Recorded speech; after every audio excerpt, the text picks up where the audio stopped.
You're listening to Backchat, the podcast that takes you backstage for a chat every Friday on all major platforms. Recorded in Dublin, Ireland, and broadcast around the world.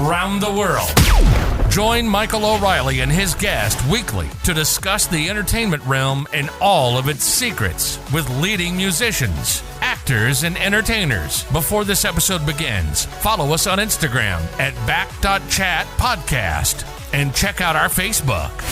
But for now, you're listening to Backchat. Hello and welcome back to Backchat, the podcast where I take you backstage for a chat every week on all major platforms. This week's guest is one I'm truly excited for. A little over a decade ago, he found himself at a crossroad of pursuit, not sure whether to try it as an artist or a musician. Now he stands successful on both fronts. As a drummer for Meltybrains, Enemies and Dermot Kennedy, he has well and truly found his throne in the world of percussion. Without saying any more, I want to introduce today's guest. It's Micheál Quinn. Micheál, how are you? I'm grand. That intro's a little over the top. I appreciate it, but I always try to go killer on the intros. That says a lot. Appreciate it. No problem. I'm gonna take it back to when I just introduced you. As a little over a decade ago, you were at that crossroad. When you were kind of asking yourself, "Am I going to be an artist or a musician?" How did you make the decision to go into music in Maynooth, right? Yeah, it was in Maynooth.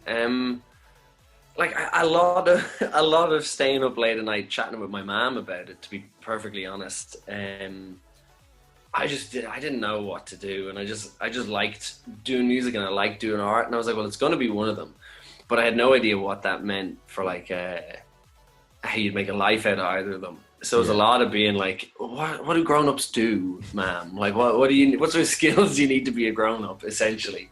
And she just kind of guided me through it, but she never told me what to do. Never was like, I think you should pick this. She just had lots of great questions and like, I don't know. She really helped me figure it out.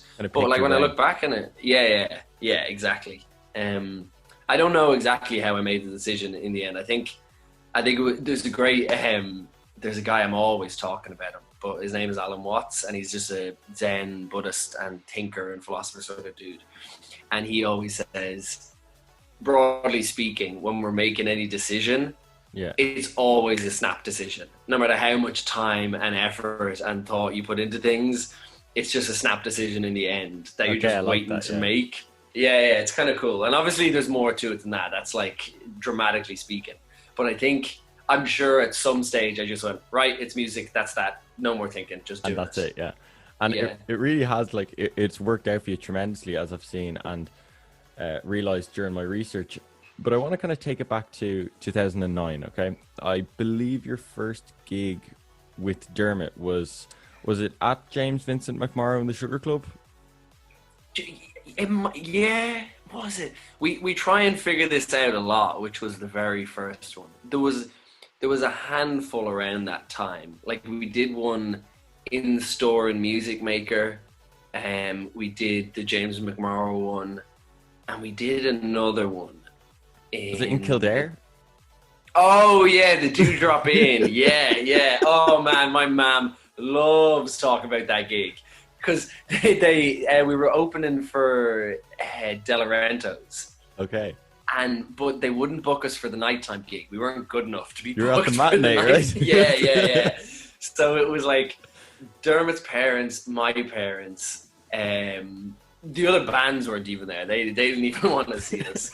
And I think there was a bunch of kids running around and it was just empty.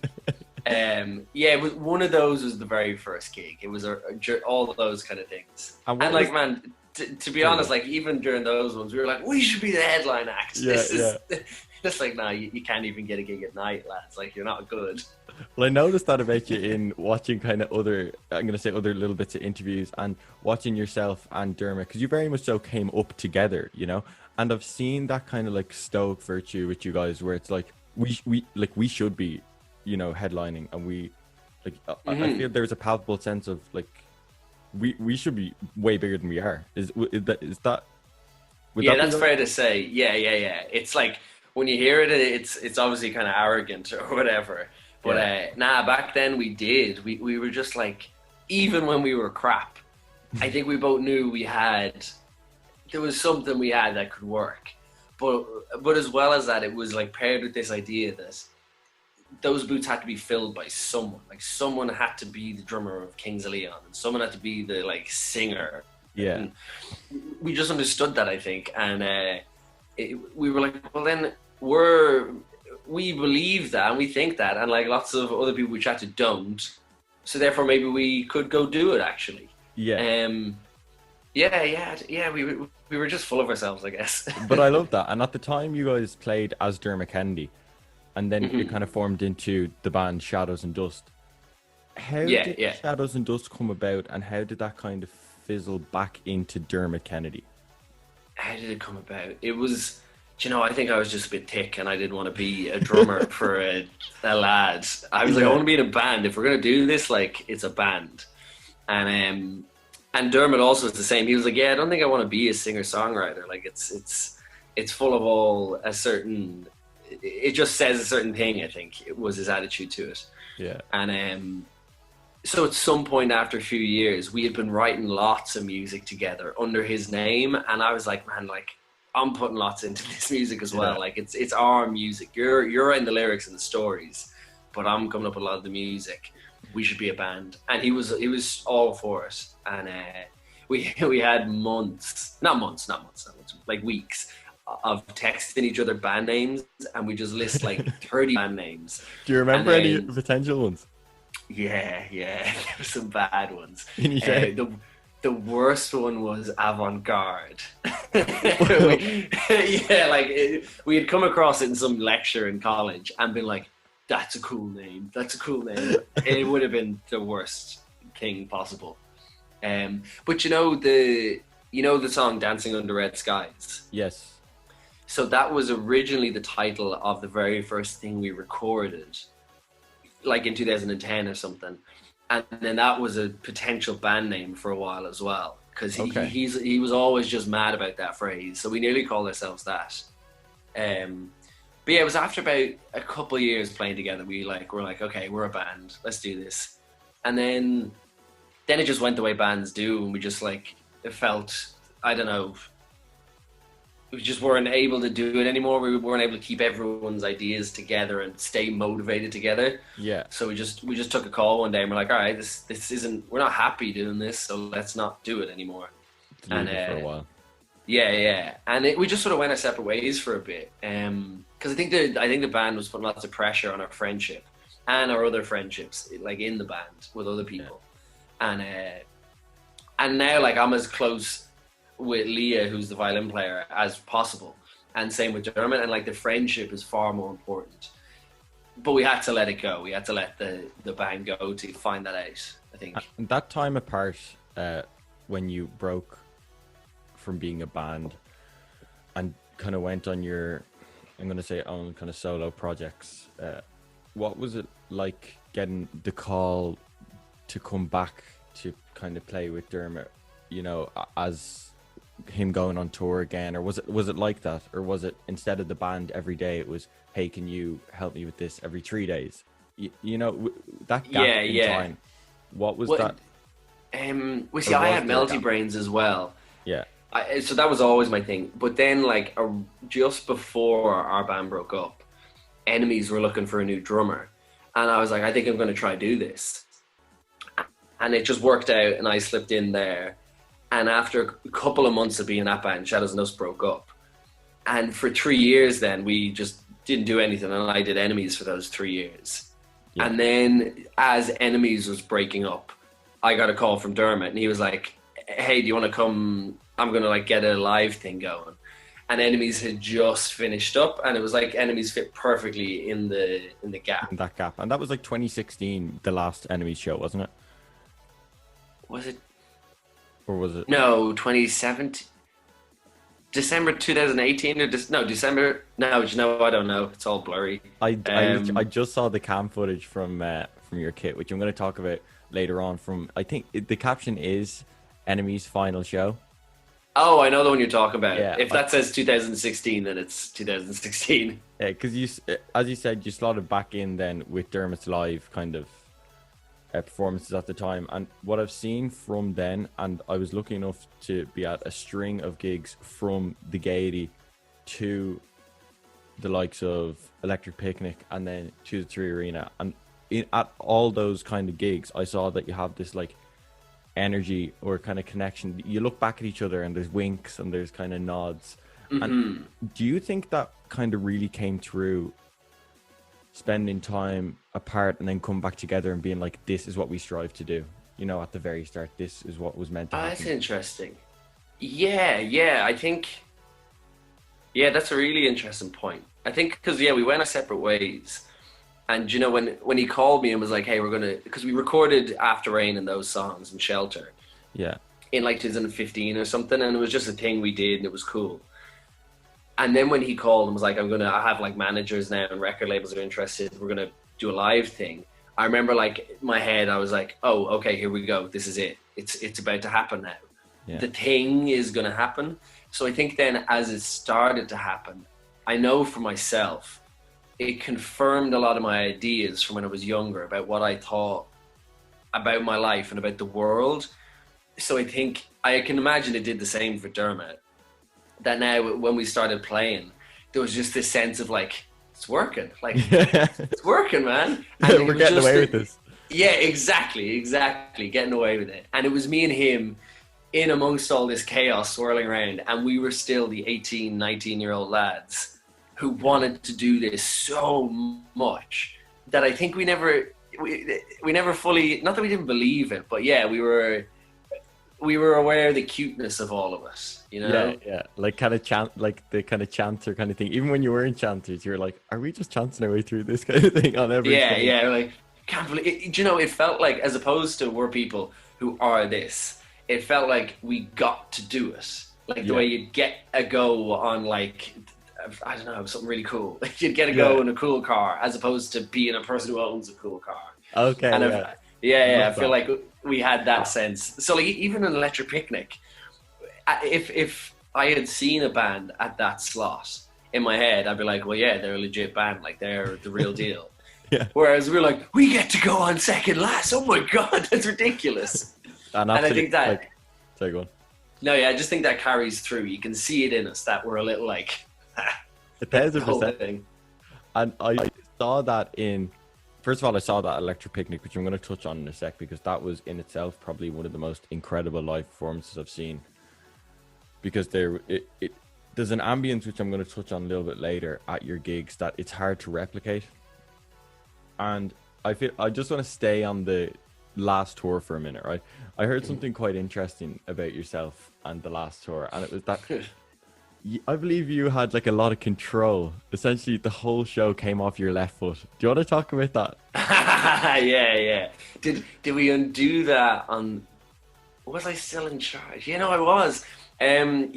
So we have like playback rigs that they're connected to the lighting and video. So the playback rig has track in it, like bits of Dermot's back and vocal and extra layers of percussion or stuff like that. That we can't do with 4 people, and to make sure the show is as good as it can be.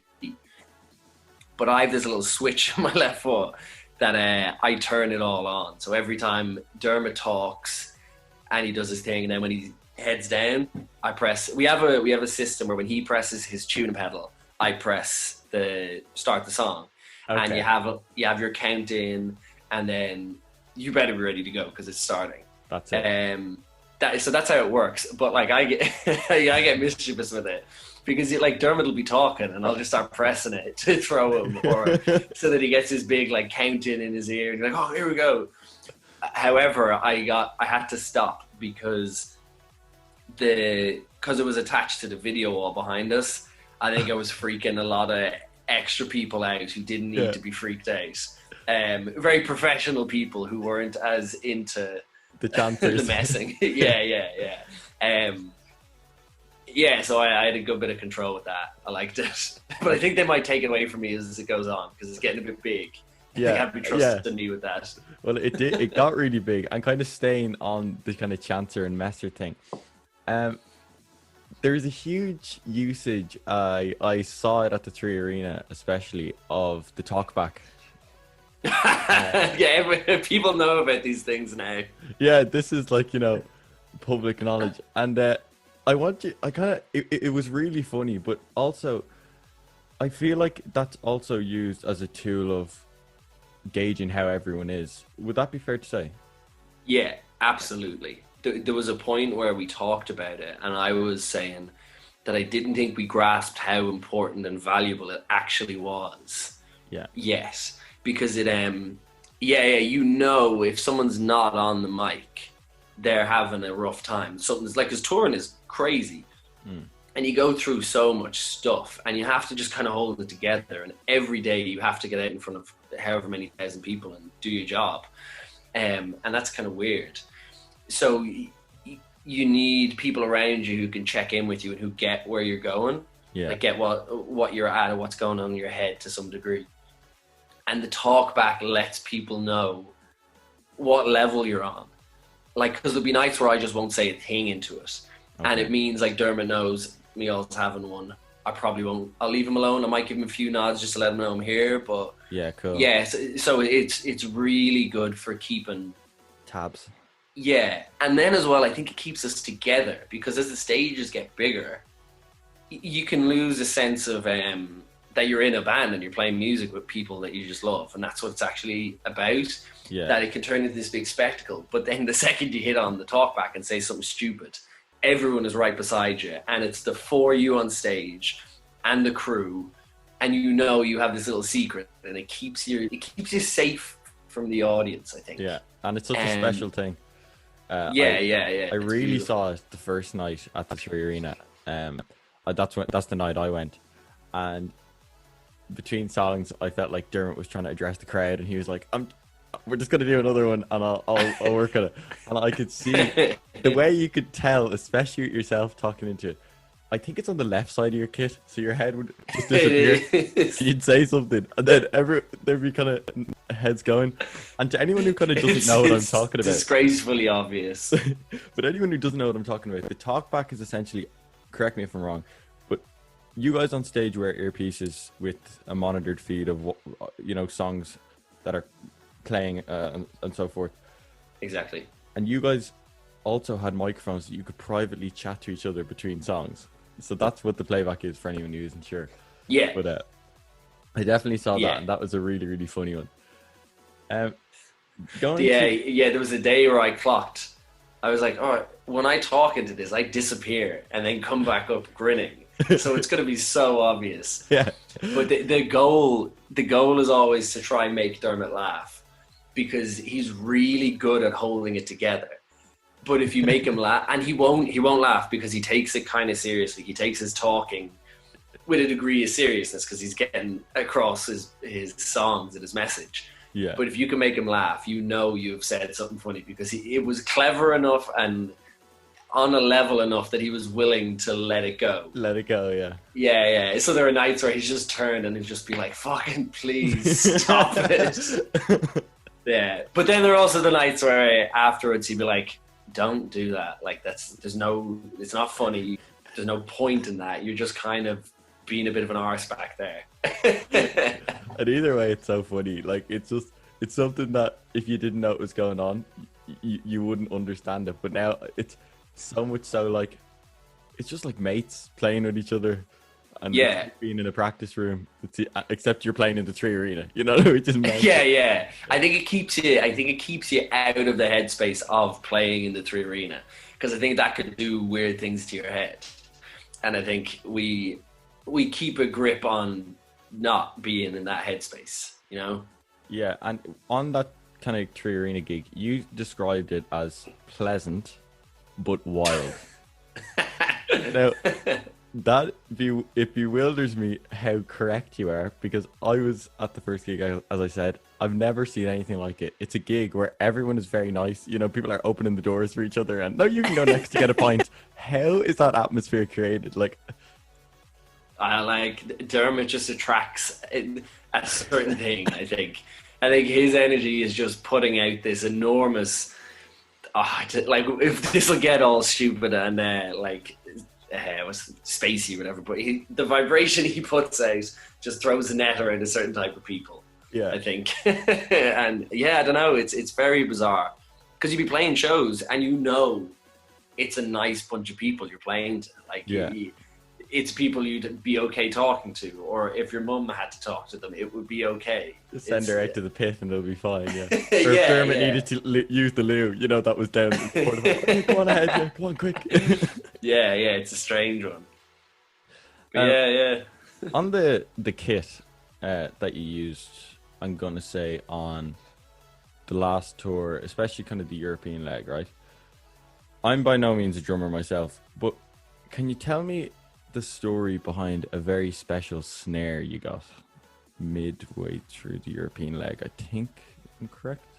We were in England. It's the SQ1 snare. I believe it was signed by a very, very special guy. Yeah. This was why did I need it? I got in touch with the guys in Sonar anyway, and I think we needed a spare snare on tour, and I was just looking to get just a stock snare to go with the kit so that we had one. And my guy in Sonar was like, "Oh, we actually have something special. I think it suits you."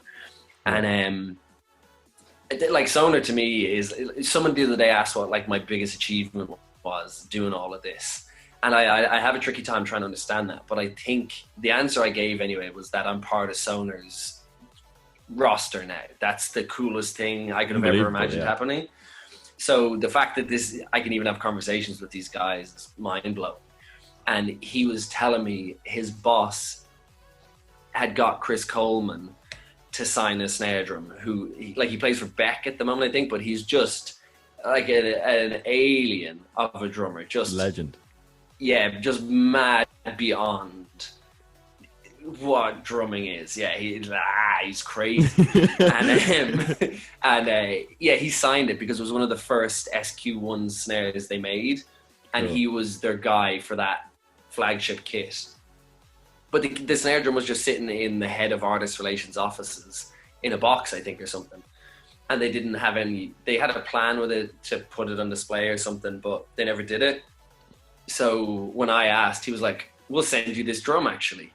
And then one day it showed up and it was legit, awesome. Like signed by him. Chris Coleman. Yeah. So now it just sits and I play it every night and I'm just like, holy shit. That's there, I guess. And it's so funny because they picked, I'm going to say in loads of ways, the right guy to get that snare. But in a few ways, maybe the wrong guy. And I'm going to tell you why. Because I have heard on tour, especially the last few tours you've been on, you're quite destructive when it comes to your kit. Do you want to tell me about kind of the destruction between sticks, skins and tools and stuff, and especially snares? Or sorry, what are they called? No, I'll tell you one about snares actually. I broke a lug on, I have the Benny Greb signature snare as my main one, and I broke a lug on it, and we got in touch with Sonar. I'm like, "Can we get a new lug for this?" And they're like, "Yeah, no problem." And then the rims also got warped because I was just cranking them during gigs and not thinking too much. Before Steve, the drum tech, came aboard, I was just making mincemeat of them. Yeah. And then recently, for another set of rehearsals for the museum show that we did, another lug broke. And we emailed Sonar, and this time the reply was like, "Did we not just send you like a new lug? Like, what are you doing?" So I was like, I don't know. I don't have any class, let's say, when it comes to playing. I'm like, I'm going to play and I'm going to do play the shit out of the kit, Yeah, like there's a little bit of, or a big bit, depending on the day, of my philosophy is I'm holding a pair of sticks and I'm hitting something. So I'm going to hit it. Yeah, and that's it. No half-assing it, like. And stuff's going to break. But no, like there was a day, I've broken a good few microphones as well because I hit them. And there was a day Dermot turned around and he was like, "If you break another one of those, you're paying for it. That's that." So I quickly stopped breaking them. I've broken an awful lot of stuff. I've broken kick pedals. good few snare drums, sticks like crazy. Is this all mid-gig? A lot of the times, yeah. What's the saving grace there? You know, like, how do you come back from that? You just laugh it off. You just pick up a new stick and you're like, right, off we go. But what about a kick drum? Like, you know, you can't... You just, like, do you know our tiny desk that we did? Oh, the NPR tiny desk. Love it, by the way. Yeah, really yeah. I went through the kick drum on that because it was a mesh head because we were using like sample sounds instead of the real sound. Okay. And in the first song, I just put the kick drum straight through the head. And although at the time it upset me and pissed me off quite a bit, looking back, it's like, well, it's just what's happening. It's, it's the outcome of good music. Yeah. It's just really real, and I like that. So I think it also shows a lack of understanding of how to actually play the instrument, which is important to I don't mention. know about that. But I see, I have no problem with breaking stuff. I think I've been breaking stuff for years, and it's just part of the music. I guess but there's probably also a little sense of pride I have every now and then that I'm like, all right, let's see if we can break this one. Yeah, okay. I broke that, yeah. Because there was a night, actually, we were in Montreal, and me and the stage manager had been, I don't know why exactly, but we had been taking the piss about something. And he was like, I bet you couldn't break this thing. And I was like, I can break that. I'll break that tonight. Like, oh, do you know what it was? He was bragging about his ability to change his snare really quickly on stage. And he was like, if you broke it, we'd be on and fixing it, no problem. And I was like, well, then I'll break it tonight. This is so bad. If the guys from Sonar hear this, they're going to like, get off, you're done. And I was like, right, I'll break it. And there was a point in the gig where I was like, right, now's the time. And I just look over at him, and I started hitting the snare like as hard as possible. And I managed to pop the bottom head on the skin on the drum. God. It just popped out, and I was like, there we go, fix it. And he like ran on. Oh, the changeover was crazy. It was so quick. Before I could even think, there was a new snare in front of me. Is that Steve Muncaster who was your... No, this was before Steve had joined us. Cool. But Steve, like, part of the reason I think I'm so comfortable with stuff breaking or going wrong is because Steve's there. Yeah. He gives me too much of a safety net. A leeway, yeah. Nothing is going to go wrong when Steve's on the job. And I saw that, I kind of realized very quickly that in the last few years, you've kind of had a really drum-involved team around you. You mentioned Sonar and you mentioned Music Maker, but especially like on the road, you've like Steve Muncaster, and even the last tour sound engineer Will. He enjoyed the drums as well, which is kind of peculiar because usually sound engineers kind of stray from drums. But do you put that down to, you know, the success of how the drums sounded when you're replicating Dermot's tunes in the last few years? You know, just the team that you've had around you to make sure that kid is as perfect as it could be. I think the fact that the drums are as good as they are, makes everyone want to work with them because it's a joy to hear them. Yeah. And Steve gets them just sounding phenomenal. And then that makes me play with everything I have. So I think it means the drums are an enjoyable bit of the gig to work on for everyone. Because you have pride hitting everyone kind of thing. Mm-hmm. And they're like, it's a beautiful kit. Like, it looks gorgeous. So the guys on stage and the lighting team want to get it as like good as they can, present it beautifully because they have a chance to. And then, I think Will and Simon, our monitors engineer as well, just love when it sounds great, that they're just having a great time with this beautiful sounding kit. So I think, everyone, there's a little energy around that drum kit because it's a special kit. Like, it's a monster. Yeah. And do you think that you're at a point where, like, your kit and maybe that kit is like, oh yeah, that's Micheál Quinn's signature kit. Like, that's a Micheál Quinn kit. Or do you think that'd be great? No, I don't know. I think, you see, I designed that one because it was a custom build, and you can pick everything on Sonar's like drum kit design website. You pick every detail down to like how many layers of wood are in the drum. Oh, okay. So with the guys from Music Maker, like, they helped me pick. I described what it was I was after, and they kind of helped me figure out what that was. I think visually, I'd be like, if there was a case of like Micheál's kit, it'd be a white marine pearl kit, because like there's 2 drum kits right there, and they're both white marine pearl. Cool. And Okay. I think it's just the way to go with drums for the moment, anyway. But I don't know. Like, I think that's a much further down the line. kind of question. But you know, I think actually you establish that by just doing it. So I think if I keep playing that drum kit over years, people will see it and say, yeah, that's yeah. good. Yeah. Yeah, I think that's the way that it'd work. Because I don't think I'm the sort of drummer who knows enough to go into designing what the drum should be. You know what I mean? Yeah. I think I could demand what I wanted out of a kit, but it wouldn't be me being able to say what the kit should be. Yeah. And like, who was kind of the main inspiration for you to start drumming? Like, who was your biggest inspiration in the drumming world? To start, like, it was just a chance that I actually started playing the drums. So I don't think I paid attention to drummers until I was playing the drums. And when was that? I was 10, and it was I was going for like music lessons with a piano teacher, and then my mom and my parents were like, right, we'll bring you to music school now, pick an instrument. And I said the guitar, because I thought guitar solos were cool and everyone knows the guitar, so I was like, that's the way to do it. Yeah. And they didn't teach the guitar. Of all the instruments, they didn't teach. Like, they taught everything, but they didn't teach the guitar. Where was this? The Artane School of Music. Just Okay. back when I was 10, they didn't have a guitar teacher. They didn't have a guitar teacher. No. And then, so it was only once I started playing drums, I started paying attention to drummers. And then after like a year or 2, maybe, I started getting obsessed with drummers and realizing what they were.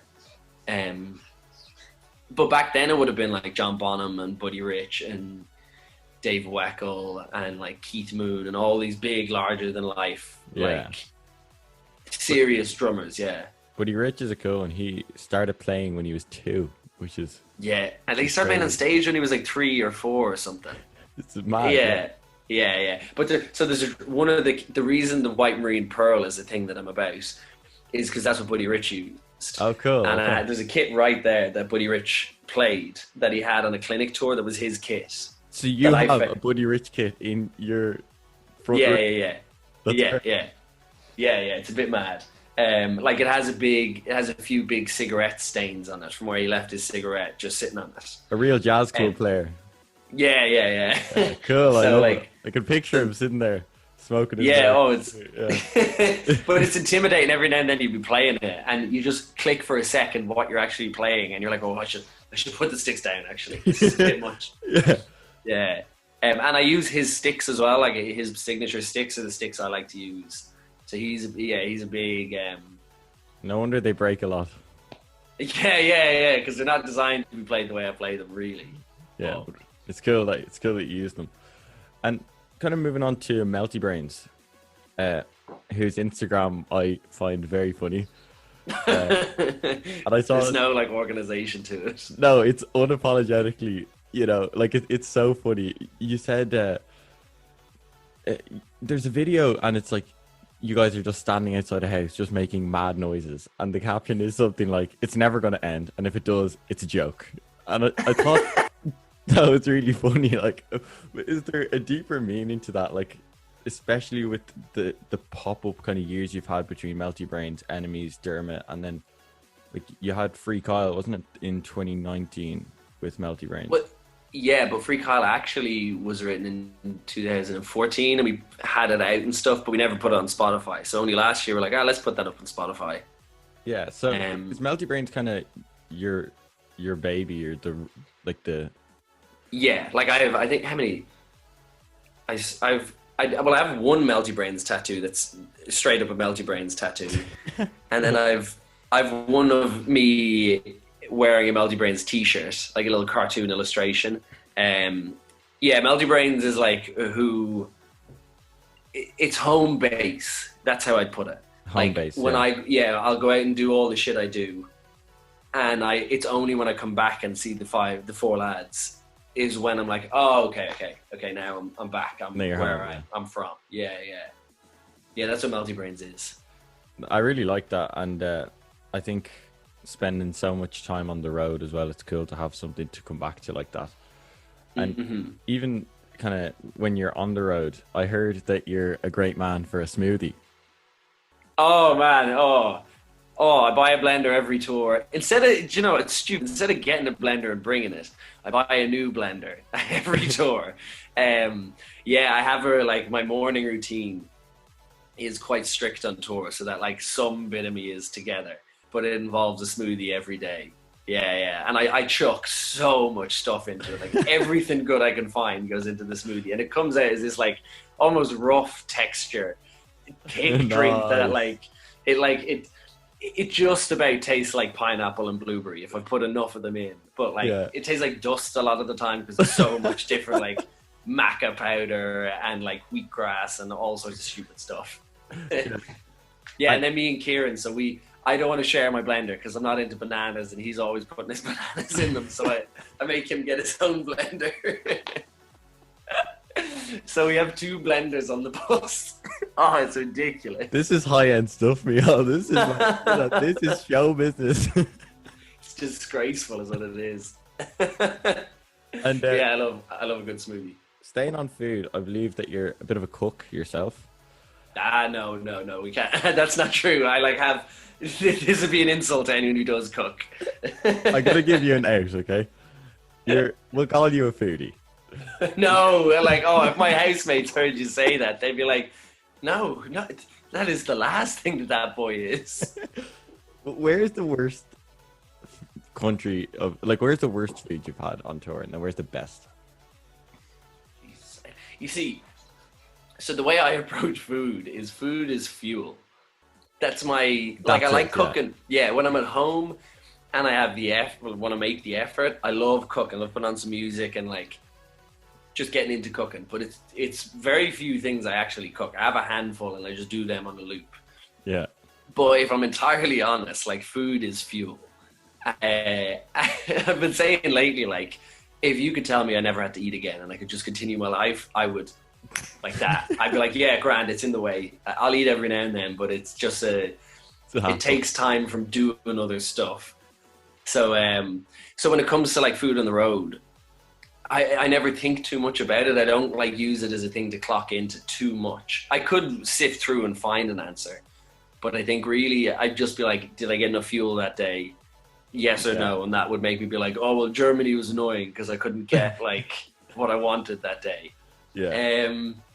I don't know, there's a hamburger place in Sausalito just across from San Francisco, and their hamburgers, it's just called hamburgers, and I love it. Oh, so good. Where else?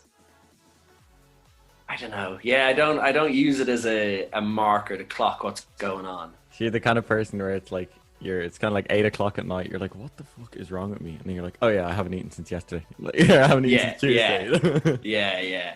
And I'll be going to bed then. I'm like, oh, I can't go to bed because I'm too hungry, but I couldn't be bothered making something, so I might just be hungry and go to bed hungry.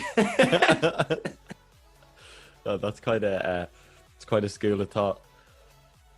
It's ridiculous.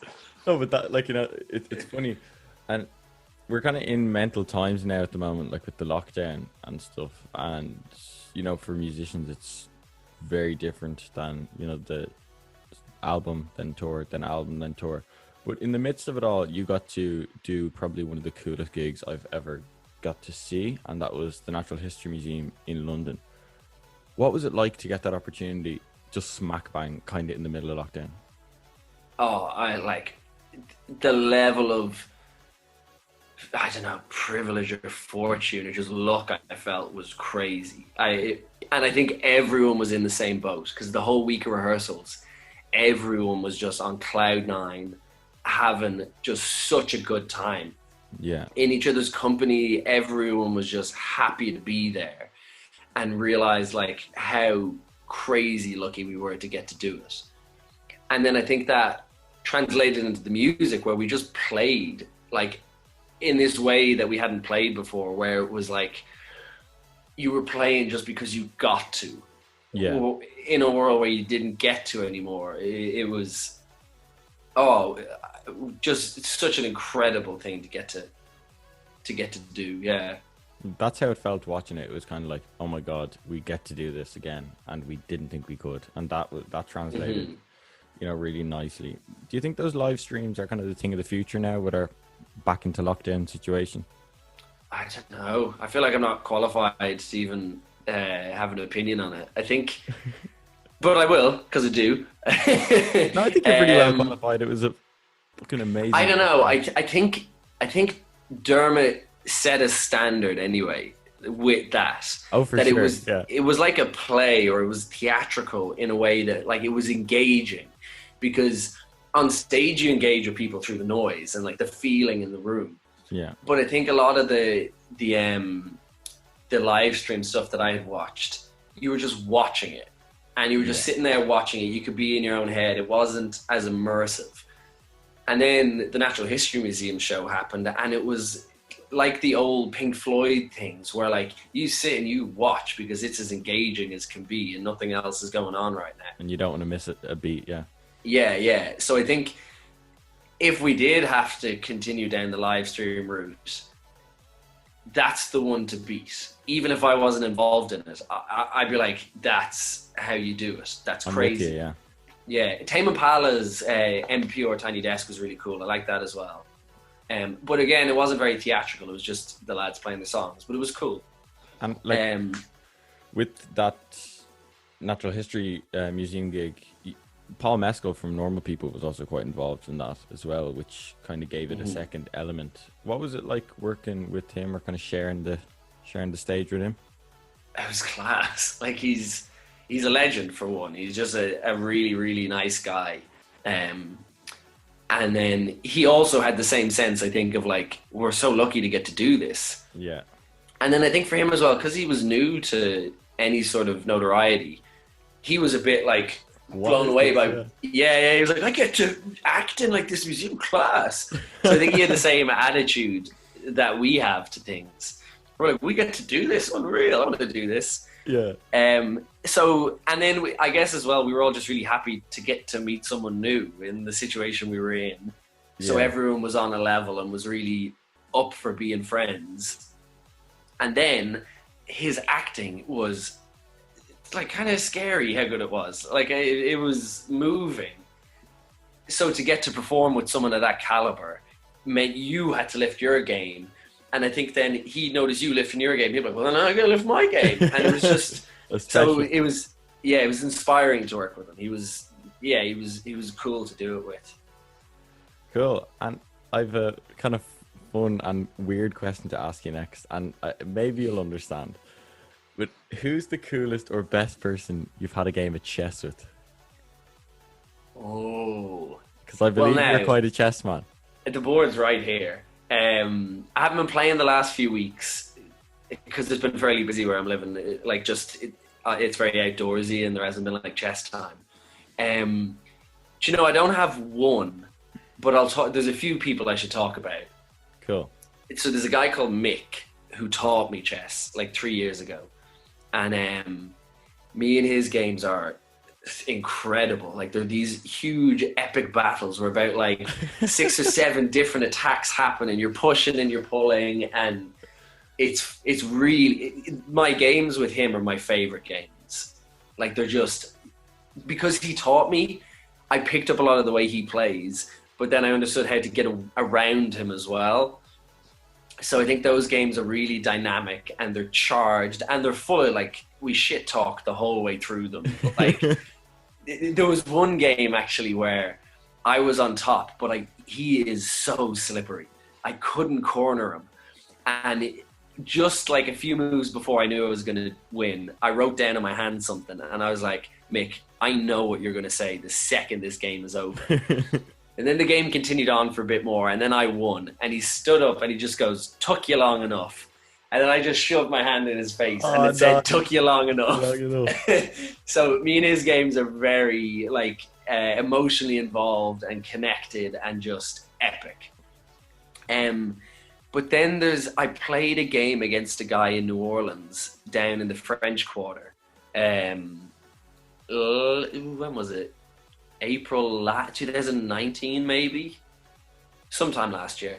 And he was like an old guy sitting outside a cafe, just had a chessboard, and you paid $5 to play him. And I sat down and I was like, right, I'm in. I'm going to play really well here. Yeah. And I saw this little move in the game where if I sacrificed a piece, he would crumble if he went for it. And it was a pretty wild sacrifice, but it just clicked. I was like, oh, if I just throw away my bishop, I think I'll win this. Yeah. And I did it, and he went for it, and then he just stopped, and he was just like, that was a good move, kid. That was a good move. And then I skipped a step in my plan because I just got confident or excited. And then he had no mercy, just like wiped me off the board. But I won on time. We were playing a time game and his clock ran out quicker than mine. But he was like, do you want to keep playing? And I was like, of course I do. But he ended up winning. But that game was really great. And then there's a woman who I lived with for a while. She has this big, beautiful house, and I stayed in it because I was friends with her son and stuff. And we'd play a game every night, and she's like a brilliant woman, like genius level.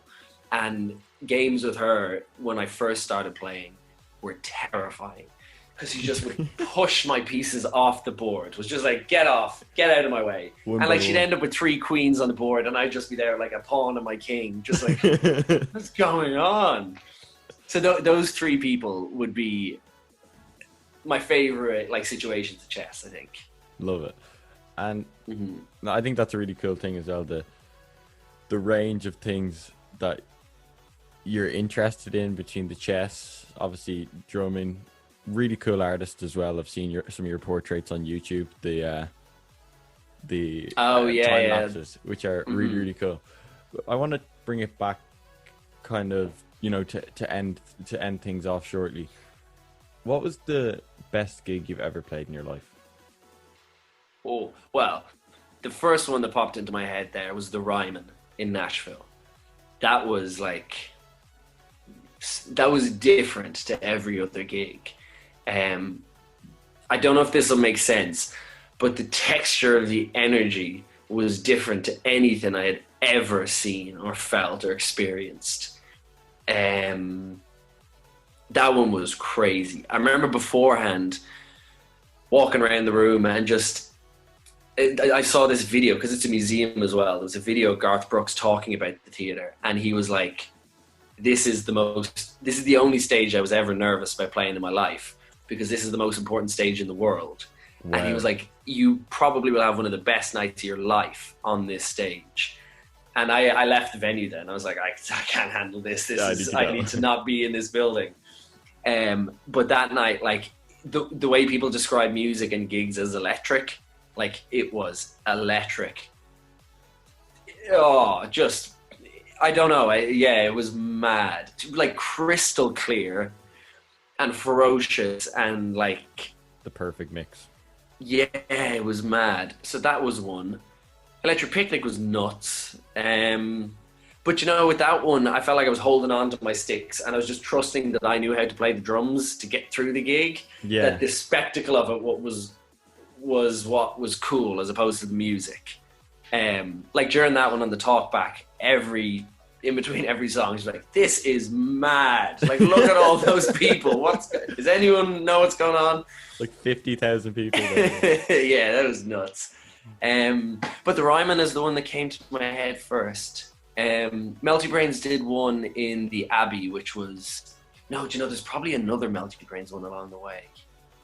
We did one in the Twisted Pepper years ago to like 200 people or something. Yeah. And that, I remember like thinking it couldn't get any better than that. And like we were nuts. I don't know what we played or what was going on the stage, but it felt good. Like it felt as good as being on the 3 Arena Electric Picnic. Cool. A different set of emotions, I guess. Do you know what it is actually? The fallout from gigs changes. So the feeling the next day or afterwards is different. But the feeling on stage carries from what it was like when I was a kid. It's still the same, like, I'm here, here's my drums, and I want to play the drums as well as I can because music is awesome. Yeah. But then the feeling you're left with afterwards has changed an awful lot. What do you mean by that? As in, like, is there days after where you go, oh, I don't really feel good, or that was... No, not so much that I wouldn't feel good. It's that when you do feel good, it's a different ball game.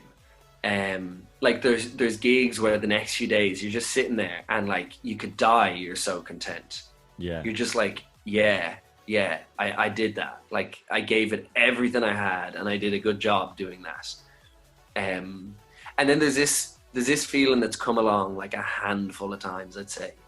Like it came after Electric Picnic, where I'll be walking around and like I feel 60 foot tall. Like Yeah. I just feel large, and like it's a very special feeling because I think it can only come from sharing an intense amount of energy with an awful lot of people. Yeah. It's kind of bliss in them not knowing as well. You know, you're walking. Yeah, absolutely.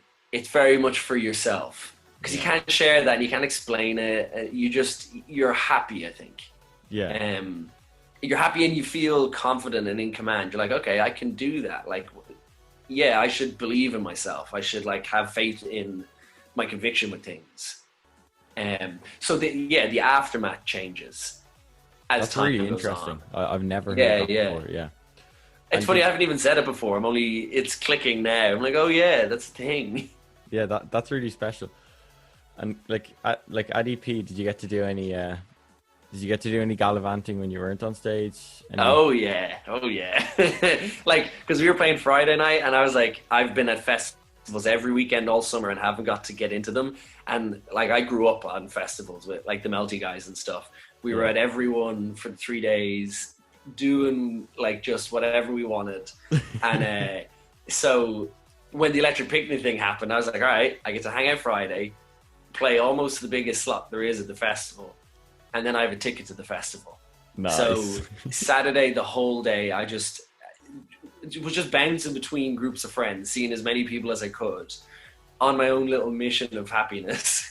And like my dad came down and he hung out for the whole day, and I saw so much music. Because I think the thing is, like, I'm, as much as I like playing on stage, I'm a music fan because of like the people I grew up with. Like, watching music is really, really important and good for us or something. Yeah. So yeah, once we finished that gig, like that night, we hung out for a good while, and eventually I was in the forest, and I was like, this is where I belong now. And then the whole weekend I just continued that, just kept seeing music and doing whatever. Yeah, it was great. Making up for lost time, really, I think would be fair to say, with gigs and stuff. Yeah, because you don't get to see too much when you're touring. You get glimpses at festivals every now and then, and like, we do get to see a lot of great stuff. Like, I have a list on my phone of who I saw last summer, just to remind myself I did see some music. Yeah. So yeah, it's not like we're starved of it, but we don't get the opportunity to do it how you want to do it, you know? Yeah. 100%, I get that. Well, look, Micheál, thanks so much for coming on. No, an absolute pleasure. Before I finish it out, I just want to talk about the kind of music you have out on your Spotify now, because on your personal Spotify, you've got some new tunes. Is that fair to say? It's Sights and New Bliss. They're the ones, yeah.